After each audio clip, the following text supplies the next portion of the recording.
Video ini dipersembahkan oleh Mediatama Academy. Training ketiga, langsung kerja.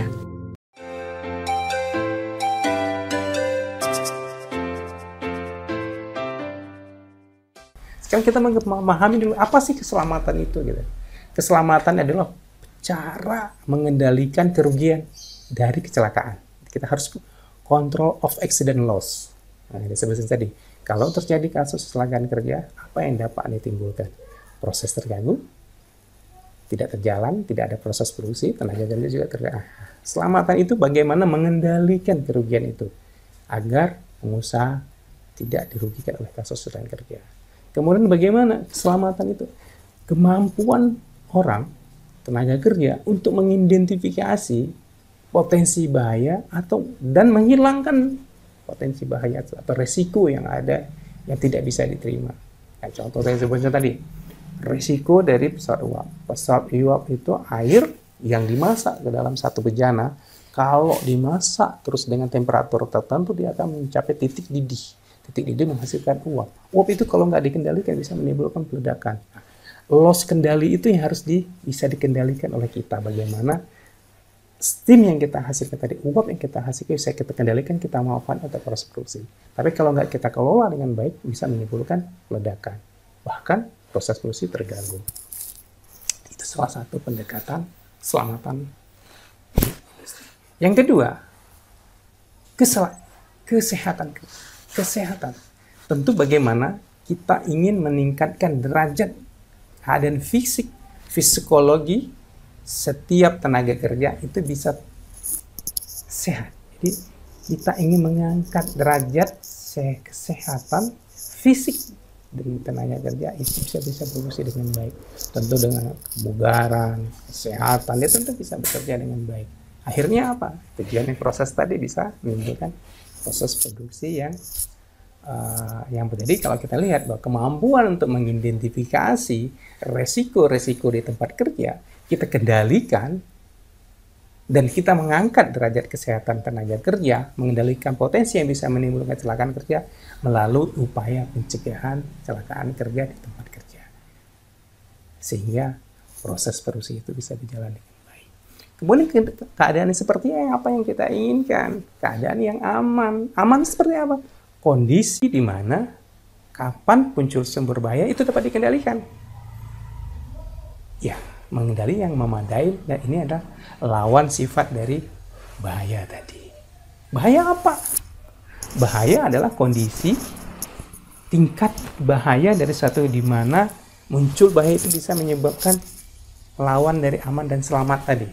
Jadi keadaan yang bisa potensi bahaya yang dikendalikan. Tapi kalau misalnya terjadi bahaya berarti di atas kendali keselamatan tadi.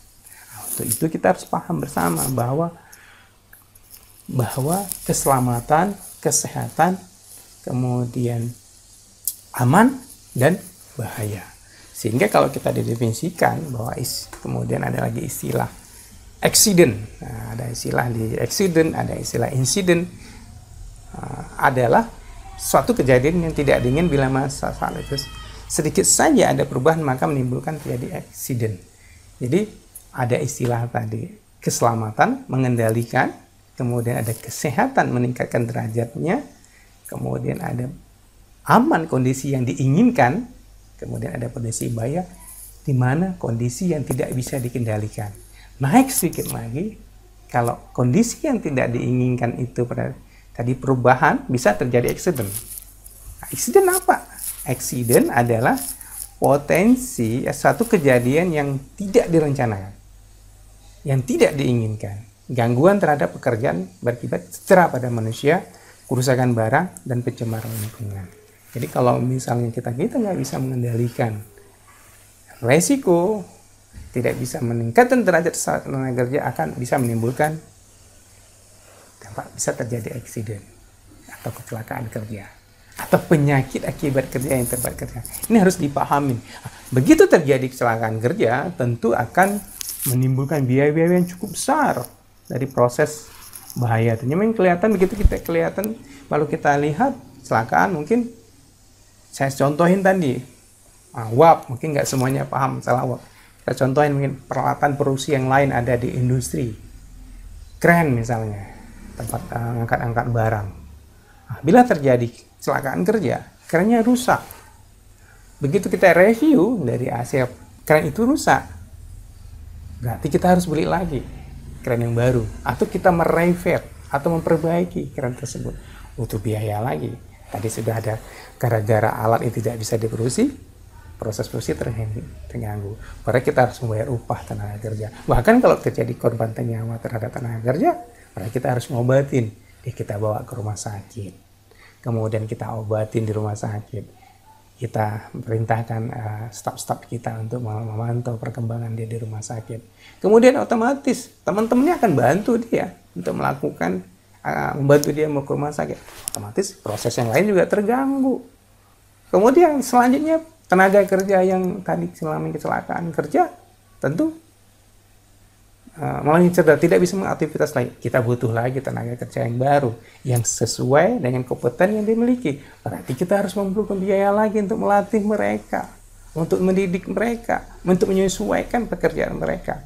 Belum lagi alatnya, saya bilang tadi, alatnya harus kita repair, harus kita perbaiki. Kita mau perbaiki ternyata harus menggunakan cuku cadang. Kita beli lagi cuku cadang ternyata nggak ada di lokal, harus di stok dulu, di order dulu.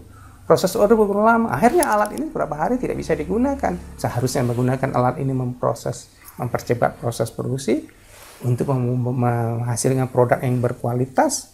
Akhirnya tidak bisa digunakan. Plus lagi orang yang mengalami kecelakaan kerja tidak bisa kita gunakan. Nah, itu akhirnya karena salah satu kasus kecelakaan kerja, akhirnya proses itu terganggu. Jadi kelihatannya hanya satu kasus yang muncul di pembukaan, namun variabel-variabel lain cukup banyak yang bisa timbul. Kalau misalnya saya istilahkan satu kasus Rp1 hanya pengobatan, perawatan, dan proses rehabilitas dan harus diberikan pengusaha. Tapi belum dilihat lagi kerusakan tadi, biaya, kerusakan peralatan, biaya, kerusakan produk yang tadi harus kita hasilkan, tak bisa kita hasilkan, terganggu, reject produknya, harus kita buang, biaya lagi. Berarti kita butuh material lagi untuk memproduknya yang sama. Kemudian apa? Terhambat proses itu yang teman-teman tadi membantu kerja yang ngalamin kecelakaan kerja. Belum lagi datang polisi, belum lagi datang pakai pengawas, belum lagi datang dari Pemda untuk menginvestigasi apa penyebab kecelakaan kerja ini. Kalau itu ternyata kelalaian dari pihak manajemen, maka proses pidana lagi, maka harus memerlukan biaya lagi. Ini proses yang cukup panjang yang harus dilakukan oleh pengusaha. Tentu kan harus dilakukan upaya, jangan sampai biaya yang dikeluarkan tidak begitu penting, tidak begitu efektif kalau itu tidak dikelola dengan baik. Maka salah satu juga pendekatan KTGN untuk mencegah biaya kos yang tinggi akibat kecelakaan kerja. Kemudian belum lagi Bapak melatih pekerjanya yang baru, saya bilang saya tadi, tentu kita harus merekrut pegawai baru. Yang tadi itu harus digaji. Kemudian tentu begitu kita memperbaiki itu nggak mungkin satu hari, karena kita mengejar proses paket yang baru. Tapi betul lembur lagi memperbaiki alat-alat tadi. Jadi harus menjadi hal tidak dianggap penting tapi menjadi penting. Yang paling utama lagi adalah begitu kalau kasus kecelakaan itu menyebabkan korban nyawa, tenaga kerja, misalnya cacat ataupun meninggal dunia, next perusahaan itu akan terganggu. Perusahaan itu tidak akan dianggap bahwa tidak peduli terhadap keselamatan kerja. Itu bisa isu diangkat bahwa produk-produk yang dihasilkan di perusahaan tersebut tidak menjamin keselamatan dan kesehatan kerja, tidak melindungi pekerja di industri itu. Bisa dijudge bahwa produk yang dihasilkan, banyak korban yang jatuh dari setiap produk yang dihasilkan. Tentu kita semua tak ingin itu terjadi di industri. Tujuan kita bekerja mencari nafkah, mencari pendapatan, dan pulang bisa kita memberikan kita keluarga. Kita bisa bahagia dengan keluarga. Kemudian pengusaha juga menghasilkan produk barang yang bagus, berkualitas, dia bisa pasarkan masyarakat. Ada kebanggaan sendiri dengan kualitas bagus. Tentu ini bagaimana kita bisa kendalikan.